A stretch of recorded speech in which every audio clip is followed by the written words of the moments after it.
ఈ నెల 3, 4, 5 తారీఖుల్లో ఏలూరు ఇండోర్ స్టేడియంలో నిర్వహించిన పలు రైతు సంఘం ఆంధ్రప్రదేశ్ రైతు సంఘం తరపున ఏర్పాటు చేసిన కార్యక్రమాల్లో భాగంగా అది దిగ్విజయంగా నడిపించిన వారు అందరికీ కూడా ప్రతి ఒక్కరికి పేరు పేరున ధన్యవాదాలు తెలుపుతూ సిఐటియు కార్యాలయంలో ఈ రోజున అభినందన సభ ఏర్పాటు చేసి పలువురికి శుభాకాంక్షలు ప్రతి ఒక్కరు కూడా మాకు సహకరించినందుకు ధన్యవాదాలు తెలిపారు.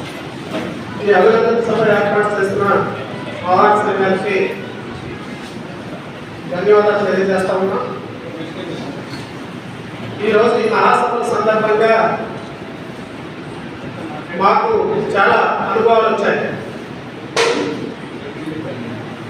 ఒకటి, రాష్ట్రం నుంచి వచ్చిన రాష్ట్ర నాయకులు ఒక సామాన్యమైన కార్యకర్తల గ్రామాల్లో మమ్మల్ని వెంకటేశ్వరుని తిరిగింది మాకు చాలా ఉత్తేజాన్ని ఒక స్ఫూర్తినిచ్చింది.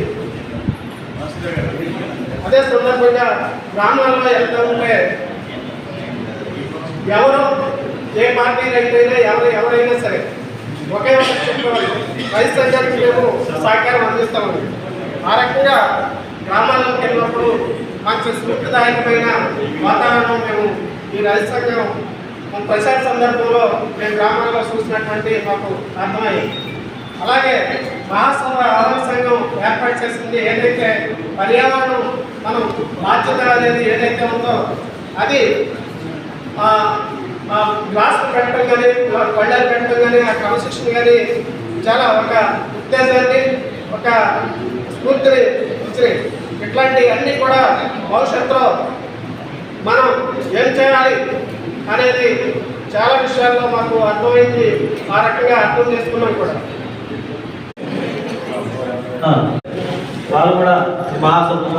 ఈ విజయంలో ముందుగా పర్యవేక్షించిన రైతు రాష్ట్ర సంఘానికి జిల్లాలో కండక్ట్ చేయించండి.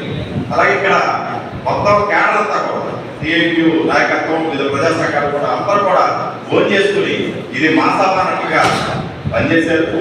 ఏలూరు జిల్లా మొత్తం చూసినట్లయితే ఎక్కడ చూస్తే ఎరుపు రంగు చూడగానే మా కళ్ళకు మనలోని రక్తం ఉప్పొంగుదాం. ఏ సెంటర్ చూసినా కూడా మరి ఆ ఆకరణ చాలా వండర్ఫుల్ గా చేశారు. అలాగే సభలు విజయవంతమవడానికి అందుకని చాలా ప్రమాదకరమైనటువంటి అంతర్జాతీయ పరిస్థితుల్లో మన వ్యవసాయాన్ని తాకట్టు పెట్టి మనకు అవసరం లేనటువంటి మీరు చూడండి నోట్లో ఉంది 60% వ్యవసాయమైన ఆధారపడిన కూలీలు, రైతులు తీవ్రమైనటువంటి సంక్షోభాలకు సిగ్నల్ గా కనిపిస్తూ ఉంది. ఇప్పుడు మామూలు రైతులు ఉన్నారు. ఆ విషయం పాత అయిపోయింది, 20 ఏళ్ళు అయిపోయింది. అలాగే రైతు సంఘం జిల్లా సీనియర్ నాయకులు గుర్తుపడ కృష్ణారావుని